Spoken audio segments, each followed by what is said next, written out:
कि चरणों में अनुराग बढ़े, प्रेम बढ़े।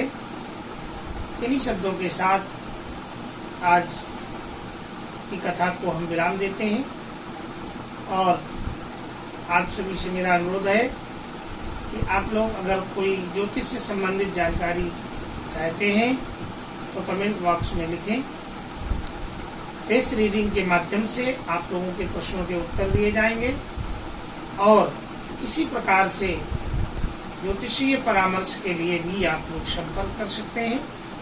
और कमेंट बॉक्स में जाकर के अपने विचार रखें और आपको ये कथा का प्रसंग कैसा लगा। अभी तो बहुत सारे प्रसंगों का वर्णन करूंगा, समय समय पर आपको दिव्य कथाओं से अवगत कराऊंगा। संतान के बारे में आपको आज थोड़ा सा बताया कि संतान कितने प्रकार की होती है, इसी के विषय में प्रकाश डालते हुए आज की कथा को मैं यहीं से विराम देता हूँ। जय श्री राधे, जय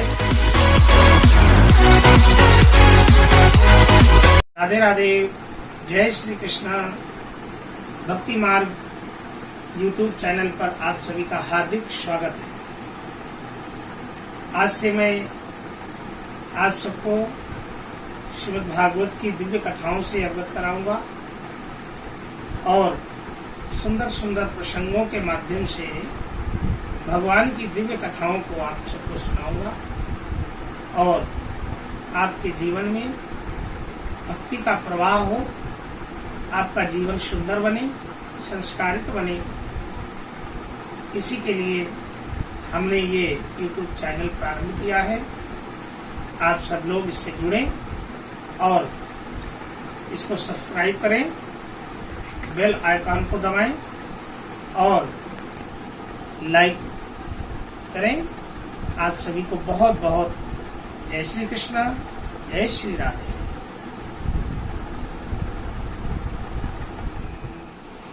सच्चिदानंद रूपाय विश्वोत्पत्त्यादि हेतवे तापत्रय विनाशाय श्रीकृष्णाय वयं नमः।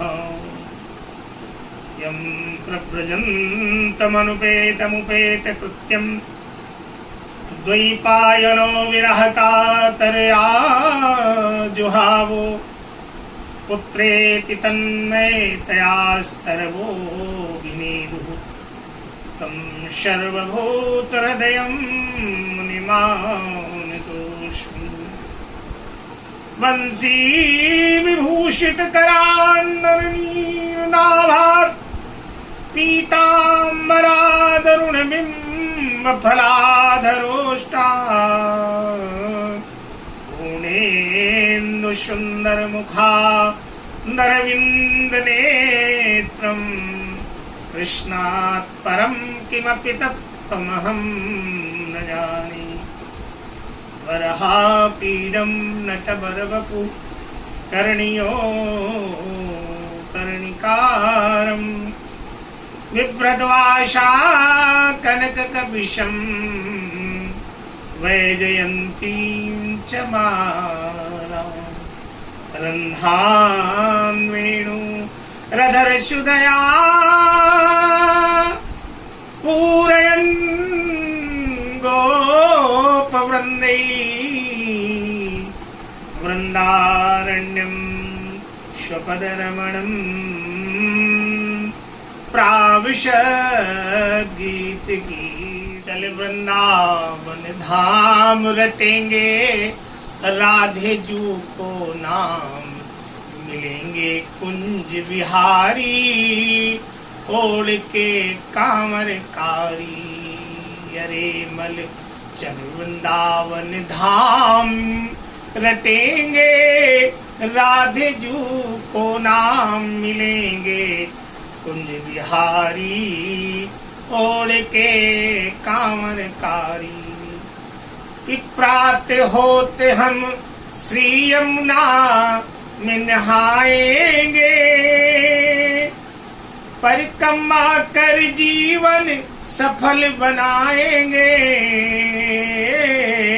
प्रात होते होते हम श्री यमुना में नहाएंगे, परिक्रमा कर जीवन सफल बनाएंगे।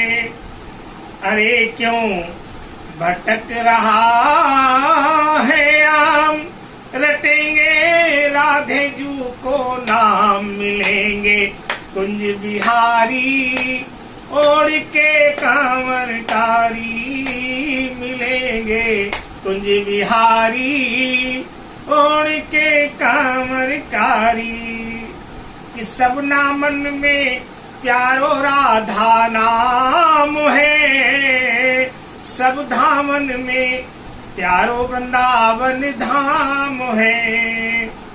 और होंगे तेरे पूरन काम, रटेंगे राधे जू को नाम, मिलेंगे कुंज बिहारी ओढ़ के कांवरकारी, मिलेंगे कुंज बिहारी ओढ़ के कांवरकारी। चले अरे मन चले वृंदावन धाम, रटेंगे राधे जू को नाम, मिलेंगे कुंज बिहारी ओढ़ के कांवरकारी। कि होए साल में एक बार जहां मंगला, बने वहां पे फूलन को सुंदर बंगला। कि मिले वहां पे तो को श्यामा श्याम, रटेंगे राधे जू को नाम, मिलेंगे कुंज बिहारी ओढ़ के कांवरकारी, मिलेंगे कुंज बिहारी ओढ़ के कांवरकारी। अरे मन चल वृंदावन धाम, रटेंगे राधे जू को नाम, मिलेंगे कुंज बिहारी ओढ़ के कांवर प्यारी। जय जय श्री राम की जय, श्रीमद् भागवत महापुराण की जय। सच्चिदानंद भगवान आनंद कंद घन श्री श्याम सुंदर के चरणों में भाव से हम सब प्रणत निवेदित करते हुए श्री राधा माधव हमारे हृदय में विराजित हों, ऐसी भावना हो। संसार में जब हमारा सभी के प्रति सद्व्यवहार हो जाता है तो ईश्वर सर्वव्यापी है। जैसा कहा गया है, गोस्वामी तुलसीदास जी ने रामायण में लिखा है कि हरि व्यापक सर्वत्र समाना, और प्रेम ते प्रकट होई मैं जाना।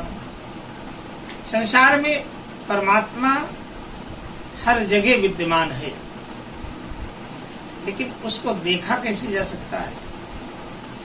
कहते हैं जब आपकी दृष्टि प्रेममयी हो जाए, आप सबके साथ प्रेम करने लगे, स्नेह करने लगे, सबसे आपका अच्छा व्यवहार हो जाए, तो आपको परमात्मा के दर्शन होने लगते हैं।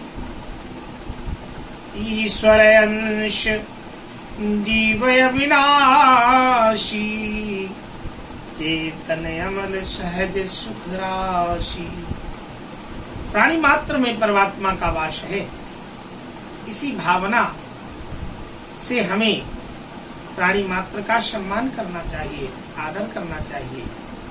एक चींटी से लेकर के हाथी तक में ईश्वर व्याप्त है, कण कण में प्रभु का वास है। ये हमें जानना चाहिए, समझना चाहिए। इसलिए श्रीमद् भागवत के माध्यम से बड़े सुंदर प्रसंग की ओर लेकर के चल रहा हूं आप लोगों को। एक आत्मदेव नाम के ब्राह्मण थे जो बहुत ही सद्विचार वाले थे और अपने वैदिक जीवन को जीते हुए अपने जीवन का यापन करते थे। लेकिन ब्राह्मण देवता मानसिक रूप से बहुत ही दुखी रहते थे। क्यों? क्योंकि ब्राह्मण के यहाँ कोई संतान नहीं है।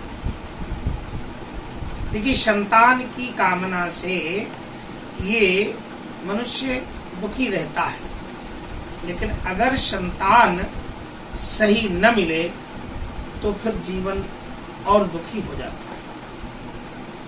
पुन्नाम नरकम त्रायते सा वै पुत्रः। पुत्र किसे कहते हैं? पुन्नाम नरक से जो हमारी मुक्ति करे उसे पुत्र कहते हैं। और पुत्र कितने प्रकार के होते हैं? बोले पुत्र 3 प्रकार के बताए हैं। पहला पुत्र वो होता है जो हमारा कोई बहुत बड़ा, जिसने हमसे ऋण लिया हो और वो ऋण चुका नहीं पाया हो किसी कारणवश, तो वो दूसरे जन्म में हमारा पुत्र बन करके और अपना ऋणानुबंध पूर्ण करने के लिए हमारी सेवा करता है और हमारे साथ बहुत अच्छा व्यवहार करता है। दूसरा वो पुत्र है जो अपने पिता को मित्र की भांति सेवा करे, अपने पिता के साथ मित्रवत व्यवहार करते हुए जीवन यापन करे। तो पहला वाला जो है उसे सुपुत्र कहा है, और दूसरा वाला जो पिता को मित्र के समान व्यवहार करे इसे पुत्र कहा गया है। और कुपुत्र कौन होता है?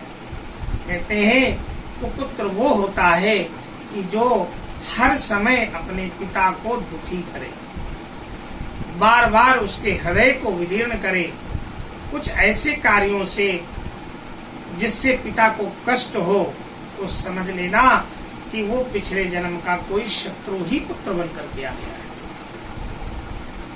तो आज ब्राह्मण देवता बहुत दुखी हो गए कि हमारे यहाँ संतान नहीं है। आत्मदेव नाम के ब्राह्मण नदी के किनारे आज आत्महत्या करने के लिए गए। देखिए, जैसे ही नदी में छलांग लगाने के लिए ब्राह्मण देवता आगे बढ़े तो एक संत महापुरुष ने उनको रोक लिया। अरे ब्राह्मण देवता, आप ये क्या कर रहे हैं? आप तो बहुत विद्वान नजर आ रहे हैं और ये अविवेकता पूर्ण कार्य कर रहे हैं। ब्राह्मण देवता कहने लगे, महाराज, हे महात्मन, मैं बहुत दुखी हो चुका हूँ, मेरे घर में कोई संतान नहीं है और इस पीड़ा से मैं हमेशा दुखी रहता हूँ। आज मैंने अपने जीवन को समाप्त करने के लिए विचार बनाया है, मुझे मर जाने दीजिए। संत महापुरुष ने कहा, देखो ब्राह्मण देवता, तुम्हारे मस्तक को मैंने जब देखा तो उस मस्तक पर कुछ ऐसा लिखा हुआ है, 1 जन्म 2 जन्म 3 जन्म नहीं, 7 जन्मों तक तुम्हारे कोई संतान नहीं होगी। अब तो ब्राह्मण देवता और निराश हो गए, बहुत दुखी हो गए कि अब तो मैं जीवित रहना ही नहीं चाहता हूँ। वैसे भी मैं कूद रहा था, अब तो मैं अवश्य कूद जाऊंगा। और जैसे ही फिर नदी की ओर बढ़े, महात्मा ने कहा, अरे ब्राह्मण, तुम प्राण नष्ट करने जा रहे हो, ये मनुष्य का शरीर तुम्हें मिला है और इसको तुम जो है आत्महत्या करके समाप्त कर रहे हो, ये उचित नहीं है। ठीक है, अगर तुम हट कर रहे हो तो मैं तुम्हें एक फल देता हूँ और इस फल को ले जाओ और अपनी पत्नी को खिला देना, तो तुम्हें उससे पुत्र की प्राप्ति हो जाएगी। आत्मदेव नाम के जो ब्राह्मण थे वो वहां से फल लेकर के अपने घर को चले जाते हैं और आकर के अपनी पत्नी से उन्होंने कहा, उनकी पत्नी का नाम धुंधली है, कि लो देवी, आज एक संत महापुरुष ने हमें ये फल प्रदान किया है, आशीर्वाद दिया है कि इसको खाने से हमें संतान की प्राप्ति हो जाएगी। अब धुंधली जो थी उसकी बुद्धि थोड़ी कुंद थी, इसलिए उसके मन में विचार आया कि अगर मैं ये फल खा लेती हूँ तो मुझे गर्व आ जाएगा, और मेरे पेट में जब बच्चा हो जाए, गर्भ में स्थिर हो जाएगा, तो मेरा उदर बड़ा हो जाएगा। तो मैं भोजन कैसे करूंगी? मुझे उठने बैठने में भी परेशानी होगी। और तो और कभी अगर गांव में आग लग गई तो सब लोग तो भाग जाएंगे, और मेरा जब उदर बड़ा होगा तो मैं भाग नहीं पाऊंगी, इसलिए मेरी मृत्यु हो जाएगी। इस प्रकार से विचार करती हुई उस धुंधली ने वो फल नहीं खाया, और अपनी बहन को जाकर के सारी कथा, इस वृत्तांत को बताया। तो बहन कहती है कि बहन धुंधली, तुम चिंता मत करो, जब हमारे घर में कई पुत्र हैं और मेरी संतान होने वाली ही है, तो जब ये पुत्र होगा तो मैं ये तुम्हें प्रदान कर दूंगी, और तुम इस फल को मत खाना। धुंधली ने उस फल को गाय को खिलाया, और समय व्यतीत हुआ। धुंधली की बहन के घर में जब पुत्र हुआ, उसको लेकर के धुंधली आई और कह दिया ये मेरा ही पुत्र है। इस प्रकार से उस धुंधली ने अपने पति से झूठ बोल करके आज जो पुत्र है उसको ही पुत्र मान करके उसका नाम धुंधकारी रख दिया। और धुंधकारी बहुत अच्छी प्रवृत्ति का बालक नहीं है, बचपन से ही बड़ा ही दुर्बुद्धि और दुर्विचार का बन गया। समय व्यतीत होने पर गाय ने भी एक पुत्र को जन्म दिया, जिसका नाम गोकर्ण रखा गया। दोनों बड़े होने लगे। धुंधकारी जो था, इसके जो क्रियाकलाप थे वो बहुत ही निंदनीय थे, लेकिन वहीं गोकर्ण जो था वो बहुत ही विद्वान हुआ। कहते हैं समय के साथ गोकर्ण विद्या अध्ययन करने चला गया। इधर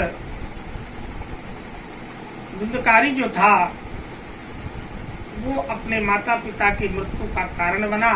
अंत में 5 वैश्याओं के द्वारा उसकी भी मृत्यु हुई, और आत्मदेव नाम के ब्राह्मण साधना करने के लिए वन को चले गए। पूरा घर नष्ट हो गया, इसलिए संतान